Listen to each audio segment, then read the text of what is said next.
You are listening to AP Taylor Swift, the podcast for Swifties who are all about the lyrics. We're your hosts. I'm Jen. I'm Monte. And I'm Jody. And we are your unofficial professors of Taylor Swift. Welcome back to another episode of AP Taylor Swift. This week we have a deep dive episode for you on Guilty as Sin. This is a continuation of our show and tell last week on female artists. So you should definitely go back and listen to that one because A, it was a really fun episode, and B, there might be some things we talk about there that we don't talk about here this week. But before we get into the song itself, Jen, why don't you remind us how we do a deep dive? Yeah, so we always think a little bit about the triangle of who is the speaker, so who is the I, who are they speaking to, who is the you, and then what's the purpose. And that's what we'll come back to at the end of what do we think the purpose of this song is. We are doing Guilty as Sin. Before we get into it, High Level came out on the Tortured Poets Department in 2024 and was written by both Taylor Swift and Jack Antonoff. So, not a solo Taylor song. Listening to it, the music sounds like Jack to me, but the lyrics feel very Taylor. So I feel like it might have been like a 95% Taylor lyrics song, but that's hearsay. I'm like, Jack, please identify which lyrics were yours. Yeah. But of course, the song's called Guilty as Sin. Do we want to talk about the title before we get into it? I remember when we got the song list before it came out. I think we all were just like, I'm excited for whatever this is. Because it's Guilty as Sin ? Yes, that's key. That question mark is an important. Ooh, it's a theme of questioning throughout the whole song. Yeah, it's not a definitive statement. It's a am I guilty as sin, or is whatever is happening, it's not What firm. does it mean to be guilty as sin? I also love the game where you're like, which part of this is the question? Is it guilty as sin? Guilty as something else? Guilty, ... Guilty? as sin? Or not guilty? Oh, this will be a long episode. Okay, well, we can get right into the lyrics. Drowning in the blue Nile, he sent me downtown lights. Blue Nile's capitalized. Yes, the Blue Nile is a reference to the Scottish band The Blue Nile and their 1989 single, Downtown Lights. I'm assuming the band is also named after the Blue Nile because the Blue Nile is a holy reference as well. There's a place in Ethiopia, a portion of the Nile River, I guess, that is supposed to be more sacred. And maybe that's why it's just like generally a reference. But that's kind of the path that I went down, was like, what is the original? Because Blue Nile is also a diamond store. It's really not that. There's lots of references. It completely makes sense that it's the musical artist because of the Downtown Lights reference, but maybe interesting if there's like a double meaning and there is a more spiritual meaning as well. I don't know, but I do know that streams for the Downtown Lights rose 1,400% in the 4-day period following the release of the album. That's crazy. I'm sure there were many reasons for it, but knowing the religious imagery of this too, of course, the Nile itself in general is, all of her imagery is very Christian. So I'm just going to stick with that because that's what I know and that's what she was raised as. So that's probably what she's playing with here. But the Nile itself, I mean, this crosses both of our religions, Jody, of the Exodus and Moses and the plagues. Yeah, specifically. We do a Passover episode. I'm all over it. Yeah, Taylor Swift, known for her love of the holiday of Passover. I want to do that so bad. I might be mispronouncing, I'm sorry. Gish Abe, or the source of the Blue Nile in Ethiopia, is seen as a direct outflow of the river Gihon from paradise, and the source is considered to be exceedingly holy and have a direct link to heaven. All right, so we've got religious imagery on religious imagery on religious imagery. Yeah. So we've got all the references, but going back to lyrics, drowning in the Blue Nile. Right. So we start off like, things ain't good. Yeah. Double meaning. We're drowning in the song. Yeah, double entendres. But also in this holy place. In this holy water. And then I hadn't heard it in a while, the song, I assume. Mm-hmm. Yeah. Unless anyone wants to debate that. Okay. Moving on. My boredom's bone deep. This cage was once just fine. I think this is where we start with the drowning. I always interpret this, we can get into more into the specific words, this little bit of an opener as I was drowning in this song, and this song is what helped me realize how bored I am. Like I was like maybe numb before this moment is like kind of what woke me up to like, I'm not happy. Right. And that this cage is separate from the he that sent me downtown lights. Yep. Yes. Yeah, the cage is the current state. I love the alliteration of my boredom's bone deep. Yeah. And what is bone deep? I hear, like, I think I literally said I had, like, some bone deep exhaustion recently because I was not feeling the best. Or So we've I hear talked it. about feel it in my bones. Yeah. Or the Brooklyn broke my skin and Mm-hmm. bones. That's Or another down time to she's your used that. core. But yeah, so if something's bone deep, it's like it is seeped into like your bones are kind the of at the foundation. center. Yeah. Yeah. So it's seeped in, it is the core of your experience. Now, it's not superficial, it is like fundamental. Yeah. And the idea that this cage was once just fine is admitting that once I liked being caged, and now I do not. Now I'm bored. Now I'm bored. Yeah. Am I allowed to cry? That being a Rhetorical question is question. always what got me. Yeah. Yeah.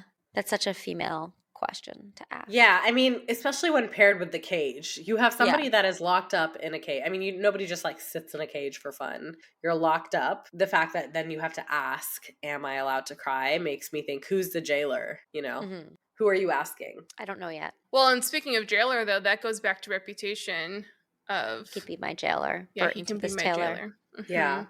She does say, I dream of cracking locks. So she is locked. Yep. Somebody has to have the key. Right.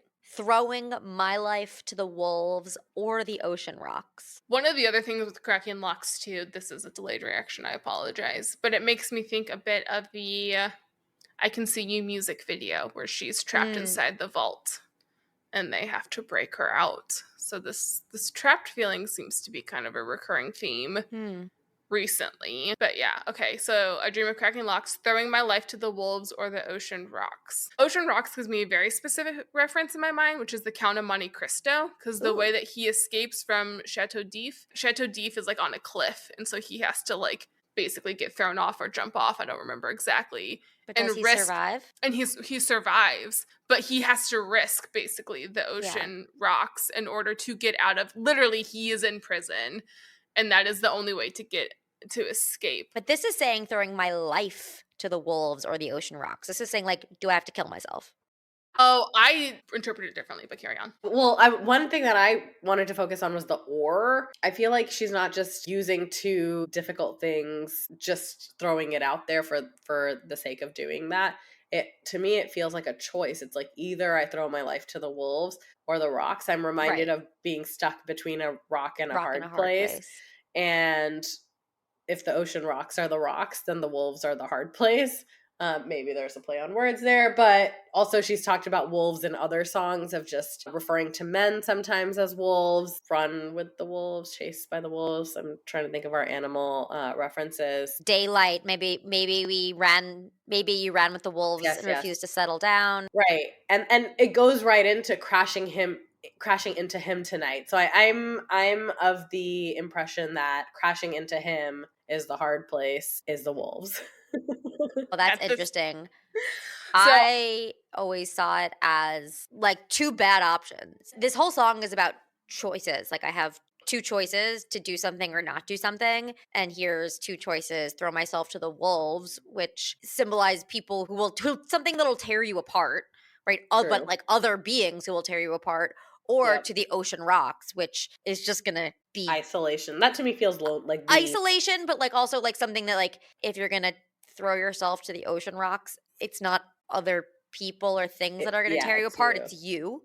That's true. It's self-inflicted. Yeah. So like I don't know. I just always saw it as like either self-inflicted or other people, things. Well, I think you're right, and I think that still applies to my interpretation as well, because then you're like, to me, the crashing into him is the other people. Like I'm thinking of him as the other person, or perhaps the wolf as the other option, and then there's the ocean rocks, which would be yourselves. I think the thing that's interesting is crashing into him also thinks it's like imagery of crashing waves, and waves crash on rocks. It continues the metaphor. Yeah.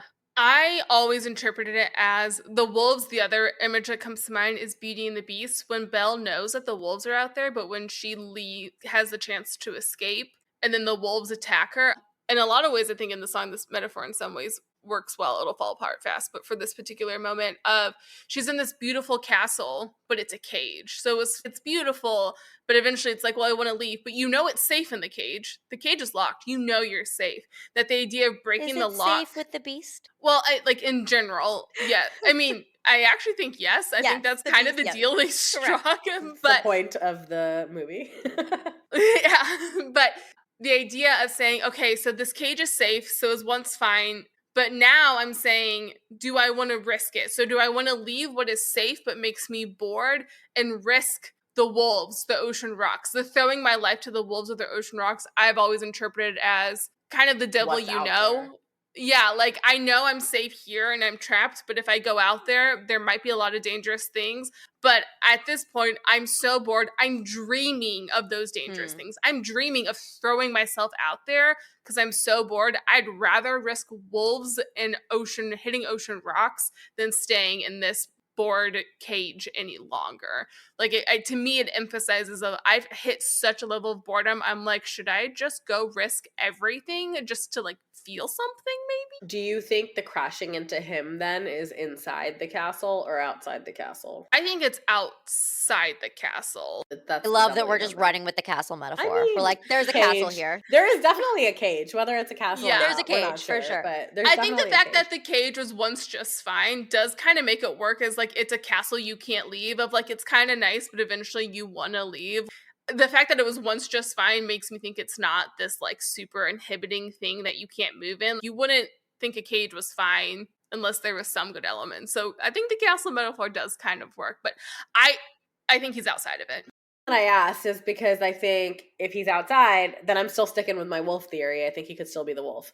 But if he's inside, because in the Beauty and the Beast metaphor, the beast is inside the castle. And so I wonder Yes. if you're like, do I brave the unknown that's outside of my cage?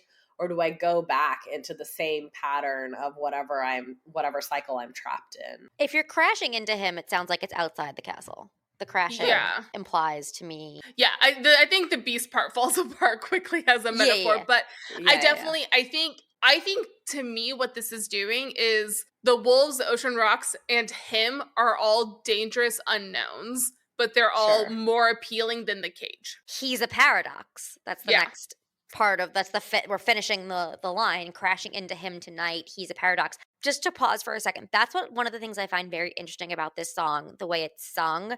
If you weren't reading the lyrics, you would think he's a paradox is on the next line, but it's not. It's a phrase at the end of the same line, crashing into him tonight, which is she does throughout this whole song that happens, which I find very interesting. And the fact that he's a paradox is maybe to your wolf point, maybe he's both, Monty. He's a paradox. Maybe he's the rocks and he's the wolf. Like he can be all the risks potentially. That what's certain is that he is not as firm, known, secure as the cage, but he does seem to offer excitement. Like a paradox is not something that you can rely on, but it's something that might fascinate you.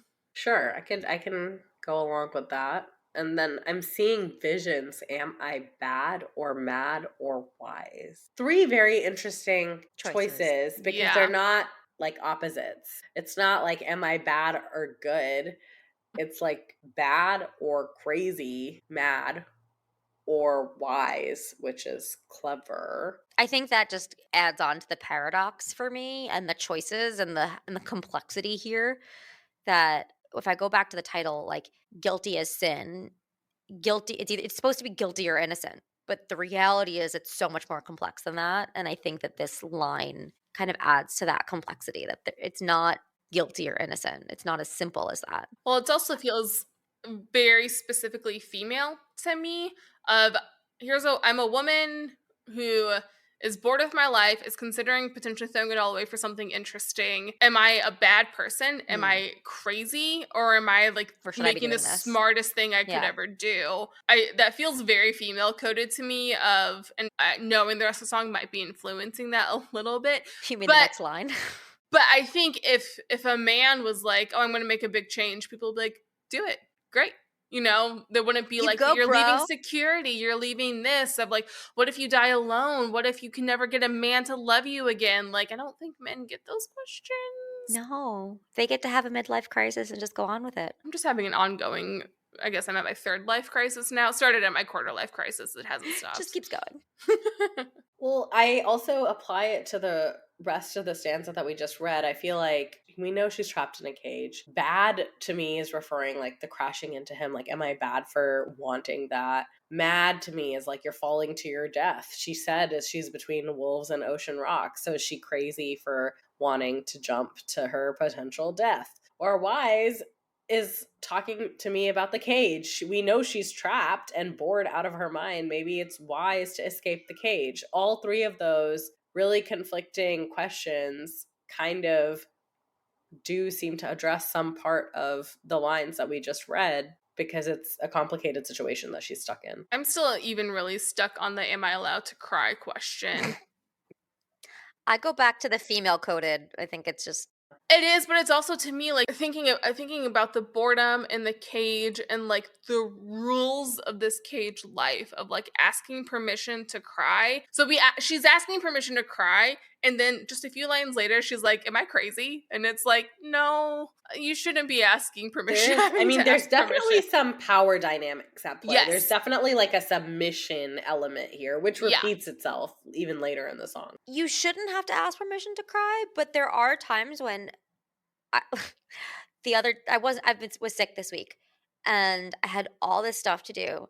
And I called my mom and I was like, I just need you to tell me that I can do nothing. Okay, I am an adult. My mother does not dictate what I do on a day-to-day basis. But I literally was like, I just need you to give me permission to sit on the couch Yeah. and do nothing. And Yeah. she was like, you can do nothing. And she's like, I was like, thanks. She's like, can I go back to work now? I was like, yes, go ahead. But so I do relate to this feeling of like exhaustion, frustration, of just like, of course I'm gonna cry because I am so bored and so frustrated, and like, what is happening in my life? But like, am I allowed to feel the way I'm feeling? I don't know. I relate to it. To Jen's point about even the questions at the end of the stanza being female coded, I think it goes hand in hand with am I allowed to cry? I agree. Because I don't even know if I'm bad or mad or wise. So can someone just tell me what it is? Because based on that situation, like, can I cry? I don't know. Like, I don't even know where I'm at right now. And so I think there is a sense of being overwhelmed or so like in Yeah. your head and questioning everything that you need somebody to validate what it is that you might be feeling and what it is that you can or cannot do. That is super female coded because we take our directions from everyone around us. Except ourselves. Except And I ourselves. think it really fits in within the context of this whole album, which when we talked about it, when it initially came out on our like 2-hour long episode, we talked about the diaristic feeling of this album, that it felt like she was just journaling and getting everything out of her head and onto paper. And that's what this song feels like. And these questions at the ends of these stanzas feels like the questions you would write in your journal as you're trying to process something. This is the act of processing what you're feeling and asking these questions of like, what am I feeling? And am I like, what is going on here? Yeah, it feels like the anchor that this protagonist has to their inner sense of self is gone. Ooh, that was very astute. And we get into more questions in the chorus. What if he's written mine on my upper thigh, only in my mind? I'm going to take a brief pivot from this very serious song. Did you all see the trend when this song came out on social media where people would have their partners write the word mine to like get it tattooed? But then there was then a second round of all the women who had male partners with the world's worst handwriting and having them write mine. And it was just like the ugliest written word ever. Like, I'm not putting this on mine, and you Somehow can't do did this. not see that trend, but No, that's I was not on that side of the TikTok. point of this song. No, it was definitely a meme. It would be just been with the worst handwriting, just write like kindergarten chicken scratch mine, and the girls will just be like, oh, thanks, babe. Yeah. It's so funny to me. Anyways, definitely not the real Hilarious. purpose. Was very much a meme situation. Yeah. But what That's if he's funny. written mine on my upper thigh? I do think the line pivot there. What if he's written mine on my upper thigh? New line, only in my mind. A new line. I have a I new do. line. I got AZ lyrics. I have Google. Who has the lyric booklet from the album? I don't. Regardless, Music match. regardless, the addition of "only in my mind," and there is a Yeah. bit of a pause. Yes, it's kind of an Before- afterthought-ish. Yeah, is very telling and tells you what this song is really about, where it's only in my mind. This didn't actually happen. This to me is another proof point or example of the ownership and the submissiveness that we were talking about earlier. For example, I mean, we know that she is caged. We know there has to be a jailer, right? We don't know who the jailer is. The idea of somebody writing mine can be romantic. It can be like, oh, he's written his name on my heart, is usually what you would hear. Inner thigh is an R-rated version, perhaps, of that. But the idea that, like, I'm thinking of Toy Story, actually, where, like, he writes his name on the bottom of the foot, you know? Like, to me, it's like ownership. Hottest movie I've ever seen. To me, it's like ownership. It's what's funny is that she has a song called Mine. You are the best thing that's ever been mine. And we've talked about it. But this is saying that I own you. And maybe it wouldn't be that meaning or that interpretation if we didn't know that she was locked up in a cage. Somebody has her locked up. And so this to me takes that different meaning. But is this the person that has her in the cage writing mine on my upper thigh? I don't think so. I don't think so either, because it's only in my mind. I think the only in my mind is what fundamentally changes it. Yeah. In the upper thigh, yes, obviously scandalous, it's by the lady Scandal. bits, but it's also sort of like, it's only in my mind. So if you're in a cage, your mind is like the only thing, no one else, like that's yours. That's your place to fantasize, to leave the cage, to imagine something else. And the idea of mine on your upper thigh, like your upper thigh is not something most of the world sees. So I think it also kind of touches into this of like the parts of yourself that are yours, that aren't as public, that are more private. And so in her mind, owns her upper thigh, which is all obviously metaphorical for like in her mind, like he is the one person who has like the right to access Her Okay, that part see, of her but I body. interpreted that as like the only in my mind is exactly why it's the jailer, because I think what she's questioning is this cage only in my mind? Like, I I think think we've got to keep going. yeah, in but this. I'm just trying to say, like, Yeah. that line exactly Interesting. to me was why I'm like, maybe this is the same person, because it's like one slip and falling back into the hedge maze. So it's like, I think she can like liberate herself for a second there and think maybe the cage is just her own self-inflicted thing. But if she slips, then she gets caught up right back into the hedge maze, gets trapped again. I always saw the cage is physical and like her reality, and then these visions, things in her, because the line before it was, I'm seeing visions, am I bad or mad or wise? Here's the vision, it's only in my mind. Here's the he who sent me downtown lights. That's the exciting, the visions, the trying to figure out what it is. The cage is the boredom. I do think that the hedge maze does add an interesting element, because I don't totally know where that fits. Of Yeah. one slip and falling back into the hedge maze. Oh, what a way to die. Here's my hot take. The guy that sent the Blue Nile downtown lights is the jailer, because that act of sending the music that she hadn't heard in a while is what reminds her that she's in this cage. The thinking of him, the going back to him, being reminded of him, I think is maybe what she's trapped in. At one point she used to like it, and now she's like over it and kind of bored. But it's this Interesting thing that she's I never stuck saw in. it. I always saw it as like the he is outside the cage, like is not the jailer. I think there's potentially an interpretation that there's two men and they're both jailers in different ways. One is Ooh, the yeah. jailer of her cage and her reality, and the other one is in the is mind. a metaphor. Like, I can't, in my mind, Yeah. I'm so like obsessed with you, I can't escape it. And Yeah. in my reality, I'm stuck here and I can't do anything about That's my not going to be mental obsession. complicated. I'm bridging the gap. I'm bridging the gap. Sure. So, but I think what's interesting, one slip and fallen back into the hedge Yeah. maze, oh, what a way to die. So we've got, he sent me downtown lights, I hadn't heard it in a while, and now I'm going back into the hedge maze. Yeah. I also think there might be an Alice in Wonderland reference here, and this Absolutely. idea of the falling into the hedge maze as an Alice in Wonderland is falling into Wonderland, falling into the fantastical. Well, we have fatal fantasies later on in the song. Yeah. So here's my question. Oh, what a way to die. We've talked about this in a past episode. This isn't very specifically there, but the French word for orgasm is little death. Mhm. When I was looking at this, I was wondering if it's a play on that of the dramatic I'm going to die, but if I'm falling into the hedge maze, if I'm having these fantasies, maybe it's a petite mort, just a little one. Just a little. I petite. think given the sexual undertones of the song, it could be the die could be a play on words and be two things at once. It's like you're dying in pleasure versus dying in also dying. Dying in pleasure and also just dying. It's a death song, Monty. Aren't you excited? I mean, the young people these days, when they say they're dead, they're laughing. So, like, R.I.P. me. Yeah, so. The youth. The youths. I keep recalling things we never did. Messy top lip kiss. This is where it's the in mind thing to me. It's like, I think there is a long history relationship that she has playing in her head, and she's been locked in it for a long time. And maybe it's got all these messy contradictions, because how can you recall things you never did? You ever had really vivid dreams? No, I mean, of course, but like that's the whole point. Like it's in your head. The question of, is it all in my head? Just interpret that as this is a fantasy she's revisited over and over again. Yeah. Or like, but they never did it. So it's like, it's a fantasy. Yeah. Right. So, but the question of what if he's written mine on my upper thigh only in my mind ties to that, in my opinion, right?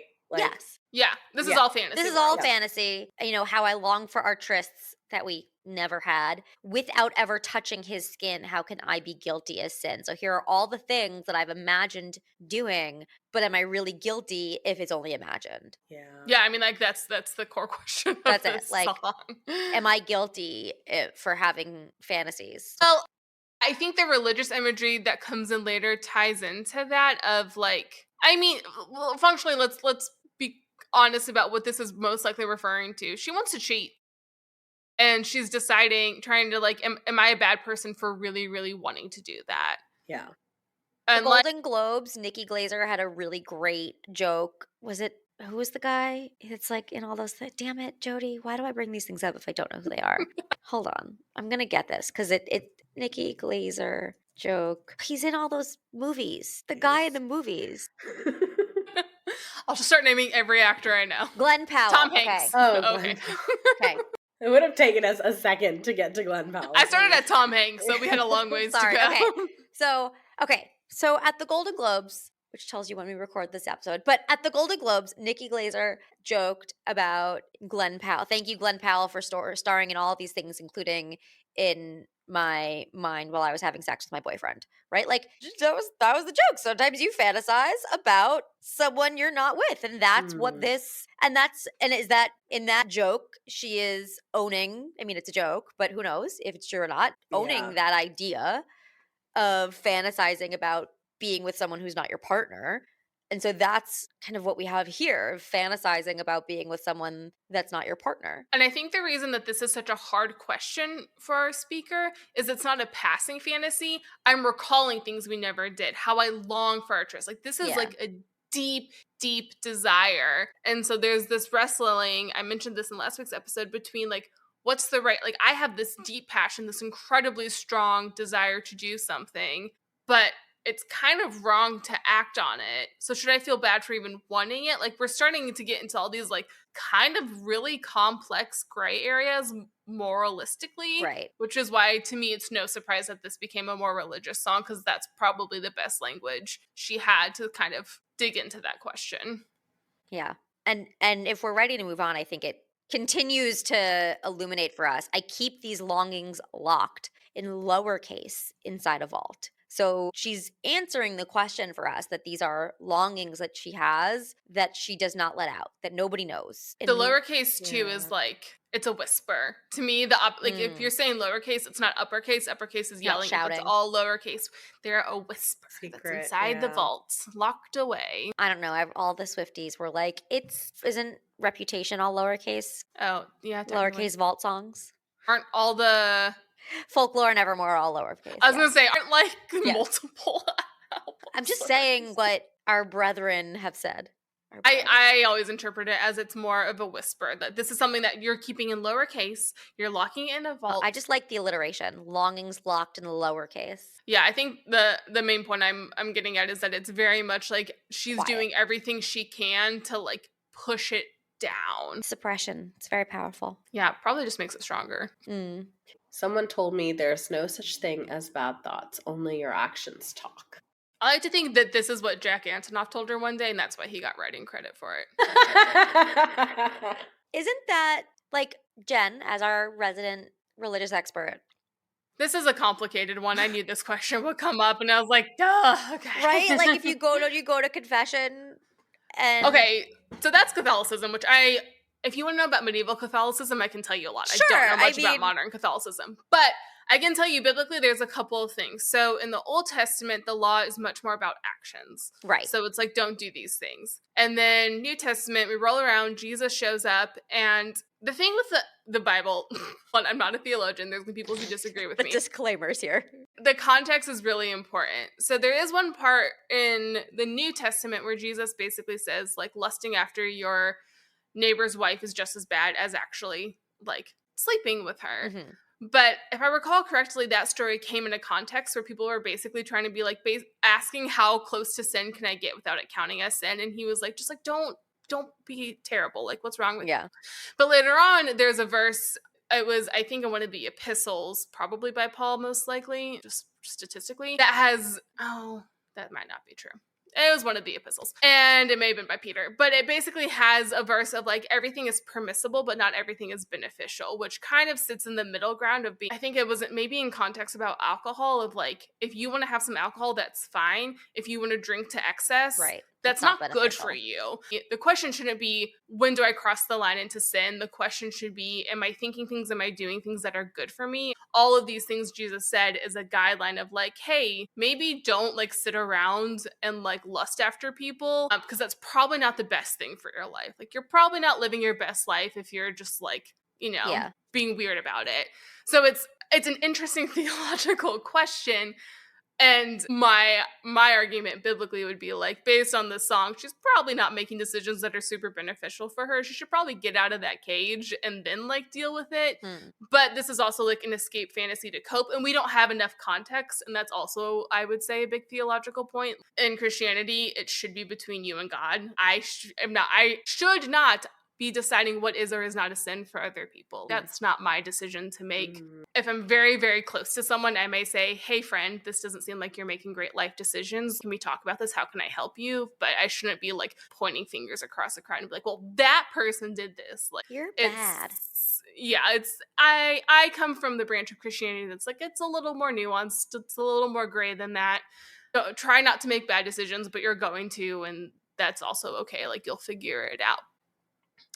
I knew that would come up, and I was like, it's a very complicated theological question. You could find a verse to make any point. I think contextually, that's where things get more clarified. That was more of an answer than you wanted, but it was I a complicated appreciate it. question. Well, I would have, as soon as you said that it's Old Testament to say that like your actions matter, not your thoughts, I was like, well, then that is Jack's Jewish. So that's Jack's contribution, the Old Testament. Someone told me there's no such thing as bad thoughts, only your actions talk. Jack Antonoff, done. It is interesting because I do think this is also clearly a coping mechanism for this protagonist, which adds a whole other layer to it. But what is a coping mechanism specifically? These fantasies. The fantasies. These fantasies are how she's coping with being in the cage. Got it. Yes. But they're also what causes a lot of stress and anxiety of like, oh shit, am I guilty? Is this super complicated? Right. Yeah. And then to the death thing, these fatal fantasies. Giving way to labored breath. So this is going to have to be an explicit one. This is going to be one that I'm telling my mother not to listen to. Same. I do think she is masturbating. Yes, correct. Like, I think that's clearly what's happening here. Yes. Yeah. Well, mine on my upper thigh would do it. But the fact that the labored breath is where we go away from it's just in my mind. These fantasies give away to labored breath of like, you're bringing it into reality. Right, exactly. Yeah. Something physical is happening to have labored breath. Unless you're just really good at fantasy. If your mental pictures are just incredible, I don't know, maybe. I have nothing to contribute here because the word labored breath has taken on a new meaning in my life. So I just really different interpretation. Yeah, that's a different experience for you. But I agree with everything you guys are saying. It makes sense. Taking all of me, we've already done it in my head. So I kind of wonder if it's these fatal fantasies giving way to labored breath taking all of me. If it's like that, the full, like, you're fully Yeah. That would consumed in align this with my fantasy. labor experience for sure. I love how this song has What changed me. a hot story you're sharing in this very sensual song, Monty. Give us Fatal details about your fantasies. birth experience. Fatal fantasies giving way to labored breath feels like an arc. I'm dead. I love it. See, I'm dead. R.I.P. me. What a way to die. There's going to be a family text of no one gets to listen to this episode. Skip this episode, family. Don't do it. If it's make-believe, why does it feel like a vow will both uphold somehow? Yeah. Okay. So this is where I am a little bit. So I understand the infidelity, temptation, interpretation. I guess it's not as obvious to me that that's why this is the sin. We know that there's a cage, and to me, it's the cage could be you're already in a marriage, and so therefore you can't think of somebody else. But I also think that we don't necessarily see that reference. Like, so far, I've been looking for other references to maybe imply that the cage is a marriage, and I feel like that's not really clear. What we do get, though, is this make-believe fantasy is so sacred it could feel like a vow, and there's a reference to potential marriage there that they'll both uphold. And so I'm going along with what you guys are saying. I think I just like don't necessarily think it has to be infidelity. So again, knowing what comes up later, there's so much she has later about, I think, the sacred and how to define sacred, that I think it's an interesting question, because we later on will get things about, like, I get to define what's holy and what's sacred to me. I also always interpret this as, like, she's deciding what's the vow that she will uphold. Okay. Just knowing we get to more sacred stuff later. Fair point. And then we get the chorus, but it changes. I really did not deeply think about this song, and I am realizing that nobody you know is allowed to listen to this episode. Correct. Burn it 100%. from the internet. So it starts the same. What if he's written mine on my upper thigh, only in my mind? One slip and falling back into the hedge maze. Oh, what a way to die. And then this is where we change. My bed sheets are ablaze. I've screamed his name, building up like waves, crashing over my grave. Without ever touching his skin, how can I be guilty as sin? Just keep in mind that she wrote this and then sung it in front of her parents at the Eras I was just going to say, does Andrea it's sing not along? as bad as us just talking about it. I think it's us diving into every metaphor that is like, ugh. Well, okay, like this one, Petite Moore makes sense. Yeah, I was like, I'm doubling down on that. Yeah. But calling it building up like waves, crashing over my grave, because that she's died. She's died, but also insinuating that it's a bad choice. No, I think that it's just like waves crashing over her. So I get the waves. I get the waves. I moved on from the waves. We'll take that conversation offline and explain some things to Charity. Hey, I got the waves. It's the grave. No, I think that the grave, I think the Petite Mort is definitely a part of it, little death. But I also think there's something about, like, I don't have the full words for this, so this might be a little wishy-washy, but there's something, it feels like, almost like there's maybe a part of her, the part of her that has these fantasies also feels a little bit dead because it's only fantasies.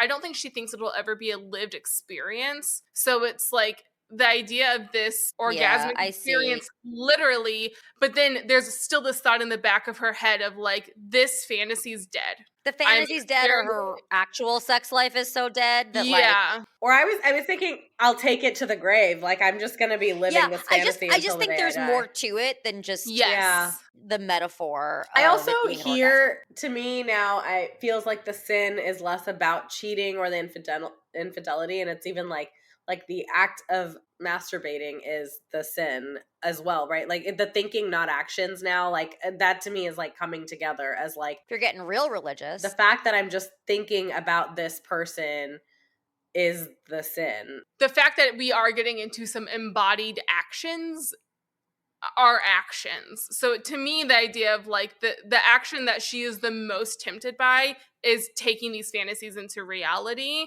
And I think that's why some of the death imagery is so important, is the constant tension of, I am literally like having this orgasmic experience, screaming this guy's name, but the grave and the death of that reality cannot be parted from it, because it's the waves over the grave of like this core part of it because she technically is taking actions, but those aren't the actions that she feels the most bad about. I was focusing on the part that said without ever touching his skin, thinking that the touching his skin would be the action. So if that's Right, never exactly. actually happened, it's like the if you're cheating mentally, then that's still cheating debate. Right. To me, she's like, how can I be guilty of sin if I've never actually touched his skin? Which in that case, this extremely physical experience as just described is not actually the action that would. It Yeah. sounds like she's I trying to think say we're that's not agreeing. I the think we're action. just saying it in different Yeah, ways. maybe. Yeah. So, okay. Roll the stone away. Yeah. This is where it gets very religious. So, Yeah. You're up, Jen. what if I roll the stone away? So, okay, I'm just going to read the next line because it's an interesting combination. What if I roll the stone away? They're going to crucify me anyway. So, she's saying this in reverse order. So, in Christianity, Jesus is crucified on the cross. When he's buried in the tomb, there's a stone rolled over the entrance of the tomb. And it would have taken several people to roll the stone over it. That's a key part of the story because when Jesus rises from the dead, he rolls the stone away, or God, we don't know. No one was there. It is through their powers that the stone is rolled away and Jesus walks out of the tomb. So it's like a really key part because one, it takes several people to do it. Obviously, coming back from the dead is very miraculous, but it's also one of the things that proved the miracle because everyone was like, oh, he couldn't have just done it himself. Like there had to be something otherworldly, supernatural that was a part of it. And they all, like a lot of the accusations, if you read the story, are like, oh, his disciples came and did it, but like they didn't. So there's something like very supernatural, otherworldly happening with the rolling the stone away, but that happens after the crucifixion. So the flipping of the timeline here, I don't totally comprehend. To me, literally, the roll the stone away was symbolic of breaking out of the cage. Like, what if I open up the entrance and I take charge and I escape wherever I'm trapped? But then, yeah, obviously it's a religious reference. So there must be a reason for flipping it. So it's a question of what if I roll the stone away? And I always interpret it of what if I do this? But maybe it's the metaphorical, what if I can roll the stone away? They're going to crucify me anyways. I'm going to be thrown to the wolves. If I go out of here, I'm going to be crucified, thrown to the wolves. But what if I can roll the stone away? What if I can come back again? Yeah. I think that's it. That makes sense. I like it. Yeah. And then what if the way you hold me is actually what's holy? So I think this is the part where we really get to, I mean, it's the bridge, right? I'm not wrong. Yeah, that's the bridge. Yeah, it's the bridge. Shocking. It's the bridge. So we get here's where the turn. All the questions before this are: am I guilty of sin? Am I bad? Am I mad? Am I all these things? But then now she starts to question: who gets to decide what's sacred? What if this is what's actually holy? Which is a fascinating turn to take. Also, after basically aligning herself with Jesus in a metaphorical sense. So she does that, and then she's like, but also maybe this is what's holy. So maybe that metaphor for crucifixion is her putting herself in the position of like, metaphorically speaking, I'm now going to be the one that gets to decide what's okay. Listeners, I don't think this is in a deeply heretical way. I think she's just using a very rich metaphor for this tension that she feels. My question here is, who is they? I just think society. It's the question of like, if we want to get very deep, oh, am I guilty of sin? Well, then who decides what sin is? Right. And sin is, even if you believe in a faith, it is a cultural construct. Like our faiths construct what is or isn't sin, or if sin exists. So I think the they is like the people who do think that this would be sin. And she's like, and I think this is maybe the thoughts thing of like, if they're going to crucify me, if they ever found out that I had these thoughts and they're going to crucify me anyways, then screw it. I may as well get out there. And I think maybe the stone, this is coming together, comes back to the death of like, all of this is death. But what if I can roll the stone away and have another shot at life? Yeah. Okay. Without getting into rumors, I'm going to present my interpretation of alternate, because there's also the line of long-suffering propriety, which we were just in our previous episode comparing to a nun, not necessarily just being in a sanctimonious marriage. What if the cage is a contract, an image that needs to be maintained for work, a limitation that dictates how you can or can't behave, and then there's this relationship that's long standing, that's been there forever, and it will be your downfall. It's a relationship that you're not allowed to be in for whatever reason. It's not necessarily infidelity, but it's like you're doing something wrong by imagining yourself in that relationship because you're not allowed to be in it. It's still forbidden. And that is what I am thinking. Yeah, I think even outside of Taylor, there is a really good argument for the cage just being social norms. Yeah, and I To think that me, if long-suffering propriety is what they want from me, right? So there's the Yeah. they again of who's doing the crucifying, who's doing the caging. This is the society. bridge is, of course, what kind of like gives us the most clues, I think, in most of these songs. But here, that's why I asked those two questions. It's like, who is they? Is it multiple people? And if it is society, and then there's this long suffering propriety, which to me could be like no love, not even forget a marriage or like whatever sacred. To me, it's like you must stay chaste, you must stay and abstain, like you must remain proper, Pure. pure forever. To me, it's like, what is this cage? And it goes back to like that cage was fun, but now I'm bored, so bored, and I'm trying to get out. I think it could be a relationship, but I also kind of have been tempted maybe from the start to want to make this a work song, but it feels a little like, what if the thing that is caging is something else and is maybe more professional, and then there's this relationship that is at odds with that profession or that lifestyle, and therefore is forbidden. I do think that's totally valid. I think to me the line that there's no such thing as bad thoughts, only your actions talk is what has always made it feel like. That's true. Yeah. But I think there's too I much don't think sex for it to be a work song. but I don't think it negates that interpretation. I think one of the things about the song, I mean, I made the It's a song about a very sexy nun in temptress. last week's episode. Yeah, I know. Maybe that's now Yes. marring So, my like, interpretation. Yeah, like the core of this, yes, there's so much sex stuff happening in the song, but the core of it is like, it doesn't, to me, and I mean, like, we can, even going through the bridge, I'll read it because I think it goes to my point. They don't know how you've haunted me so stunningly. I choose you and me religiously. Yeah. I don't think this is just about sex or sexual fantasies. I think there is a deep desire and a passion, and even in some ways, desire for passion. Yes. That like sex and religion, wild metaphors to be putting together, capture in a way that a lot of other metaphors can't. So like I think this is like the most straightforward of like sacred. relationship. Sex and Christianity in particular, because there's Yes. such a taboo around sexuality and Yeah, there's a whole freaking book of the Bible that's just like one giant sex poem. So anyways, whatever, it's fine. which Song book of Solomon. is that? Song of Solomon. Oh yeah, it's the Old Testament. Yeah, exactly. That's why I said specifically Christianity, because like Yeah. Judaism doesn't have the taboo of it's be fruitful and multiply. It's like go ahead. Yeah. The taboo, I'm just going to say the taboo is not biblical. It is man-made post-Bible. Of course. Yes, Yeah. of course. It's the church.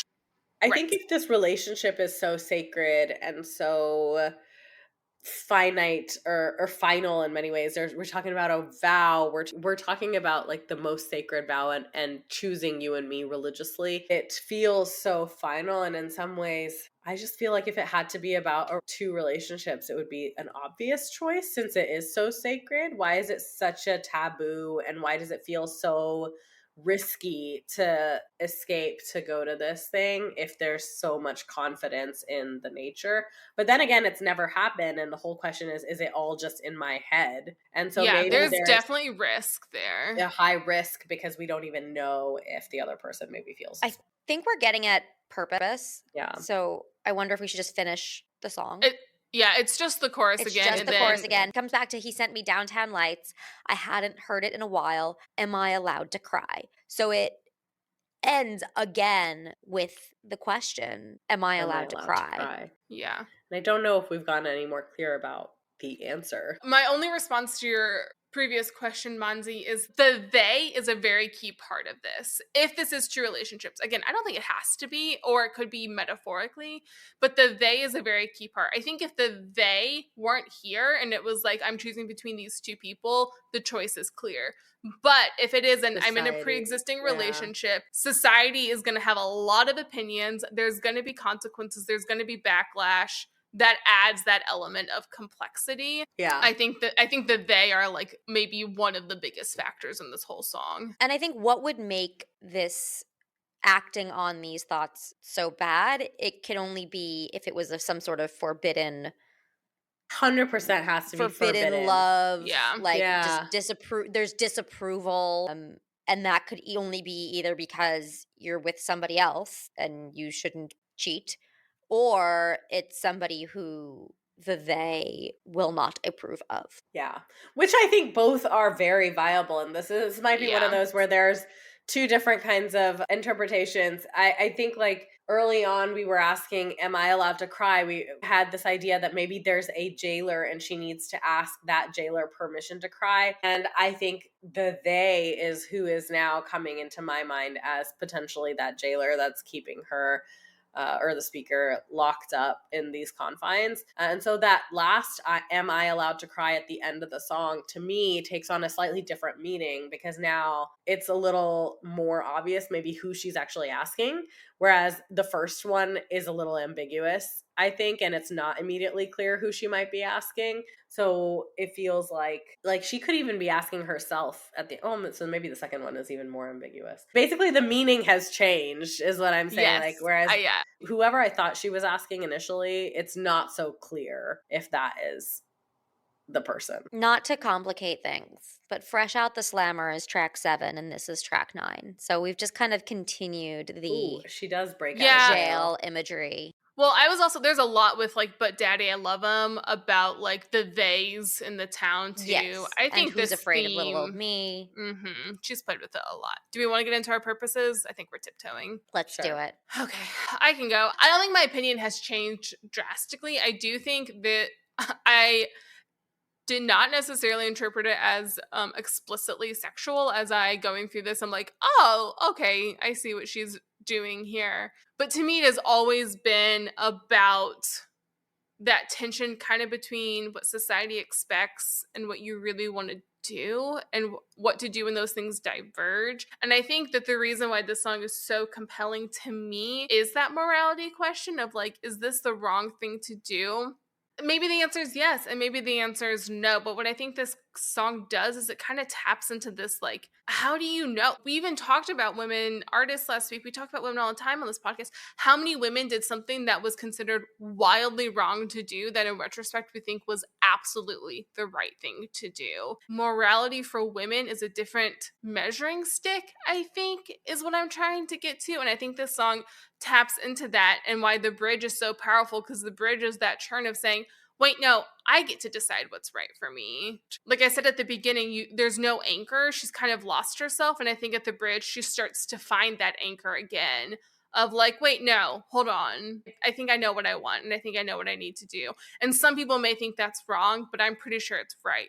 But then she's using this metaphor of like potentially infidelity, which is pretty universally frowned upon. It's just a really fascinating song that to me, the purpose is, wow, there's a lot of nuance in being an adult woman in this world. And it's really hard to navigate. And whether or not it's sexual, whether or not it's relational, whether or not it's work related, I think this song taps into that moment of like, I just don't freaking know what I should do right now. And I feel tormented by this. I'm unhappy now, but I might be really unhappy if I make a change and I don't know what to do. And I think regardless of your specific situation, every woman, probably every person has felt that at some point. And the song uses very powerful metaphors to like dive into that feeling. Yeah, I love that. I think where I go with this song, the thing I wrote down is things that are forbidden and why. That's kind of what I was playing with. And I think whether it's forbidden love that you actually can't have or forbidden thoughts that you should not have. And I think the idea of playing with the imagery of religion and the metaphors of religion and cages and locks and death really just amplifies that idea of what is allowed, what can I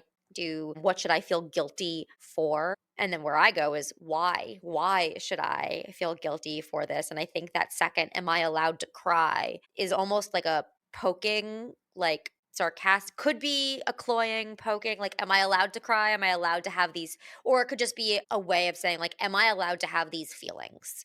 Right? Crying you can cry for many things out of frustration, sadness, anger, Boredom. happiness, boredom. And I think, am I allowed to cry can also just be, am I allowed to have these feelings? And there are a lot of feelings in this song. The religious imagery to me brings up a lot of questions around, am I allowed to have these feelings? Are these feelings okay? Are they proper? Whether that's because other people think I should act a certain way, or if I'm allowed to be with this person or think about this person. And so I think the purpose of this song is just to play around with the idea of what is forbidden to whom and why is it forbidden? And I think that's also why it's a question mark. Guilty as sin, question mark. Am I allowed to cry? There's so many questions in this song because who gets to decide what is forbidden and why, and forbidden to whom? Yeah, I think you're the point about the question too. At the beginning of the song, we get, am I allowed to cry after our very little information? And then we go through the whole song that's like, here's 800 questions, every feeling I'm having, everything I'm dealing with. Now can I cry? Now am I allowed to cry? Yeah. Like, it's so much heavier. It is. Yeah. And I think that is totally deliberate. I agree, Jody, that it is very much like to question and explore. And what I was getting at kind of with my purpose, even as we were talking, some of the imagery, especially with the religious metaphor, is so big and it feels so heavy that to me, like, we've gotten other songs from Taylor's discography about infidelity as well in the past. And I feel like while that's a theme that comes up all the time, and so it's quite possible that that is what this is referring to, totally can go along with that. A part of me also thinks that there's something so much bigger in this. It felt like a real moral dilemma, maybe, or it's coming across as like at one point the speaker is being compared to God himself, or like to Jesus. Like, maybe what if I roll the stone away, and what if the way you hold me is actually holy? It's so big, and the idea that this person could be crucified by society or by other people, crucifying is also huge. It's not just like, maybe I'll be shamed. It's no, like, maybe it's I'll no longer be a scarlet dead. letter. Yeah, it's like I will be put to death over this. Is this the hill I want to die on? Maybe quite literally. And so because that felt so big to me, I do think that this is dealing with something that's really forbidden, but maybe something like larger. It's like you're not allowed to be a version of yourself. I mean, we can think about this in many things. It could be a same-sex relationship, like playing on the religion and sin aspect of it. If your entire being is portrayed as being something, and yet you are forbidden from something else that you really, really want, and has never even happened, but you fantasize about it. I think it could be like a career interpretation of like, this artist answers to a bajillion fans around the world, and there's certain expectations and there's certain rules in place, and you can't just abandon that for this lusty relationship that is clearly like a sexual fantasy. You can't throw everything away for that. So that's kind of where my head is at, is that it's conveying a conflict to such a magnitude that it would be truly shaking somebody to their core to try to break free and go. And that's why there's this open question of, can I cry, and is it as guilty as sin? I think this may be one of the first songs where we all 100% agree with each other, but it's so complex and nuanced that we all said totally different words things. that kind of meant the same thing. Yeah, we all said the same thing. Yeah. We just had our own way of presenting it, which is really fascinating. Because I think we all come at it from a different, slightly different. Yeah, totally. But like, we all said the same thing, which is really, it's just really interesting to me. Yeah. The only other thing I'll say, and some of this comes from like, I was a true crime, like pretty big true crime fan for a hot minute. I think one of the things that colored my interpretation of this, and this may be some cultural stuff too, like, I know it's not as true anymore, but for a long time, so many true crime stories were people killing their spouses because they like didn't want to be with them anymore. And that this is so true though. And I've talked about it with religious friends who like, we all kind of get it. Like, I don't agree with it, but like the social stigma of being a divorcee would be so much worse than if you could theoretically get away with murder. Tell me I'm wrong. Tell me I'm wrong. You're not. You know, like if I you're think for women especially, maybe women, exactly during being a widow versus a divorcee, like if you really don't want to be with someone anymore, didn't you have more rights as a widower than you do as a divorcee? Well, and I mean the stigma, like it's usually considered like your fault. You should have done something to keep him. Yeah. Just like the stigma, the pain. I know women who got divorced and then were like really ostracized from their families for it. As a widow, you would get pity, people would help you, your community would rally, but if you were a divorcee, you wouldn't get that. Some of that, I think, maybe colored my interpretation that I just wanted to point out. For like a really, really long time, leaving your husband, your long-term partner, was not really an option for women. Yeah. And I don't think that's necessarily true for this song. I think all of our interpretations are correct, but I think having listened to so much true crime where that was the reality so many people were experiencing, like, did color some of my interpretation. Yeah, I think that makes a lot of sense. It's like the difference between choosing a future versus having that future thrust upon you without having a choice. Yeah. And society is way more kind to a more helpless person. Yes, exactly. Yeah, cool. Love it. Well, that's all we have for you today on AP Taylor Swift. Tune in next time as we overanalyze another Taylor Swift song. That's all we have for you today on AP Taylor Swift. Be sure to rate and review us on your favorite podcast app. Follow us on your social channel of choice at AP Taylor Swift to stay up to date. And join us next time as we overanalyze and deep dive into the next Taylor Swift song on AP Taylor Swift.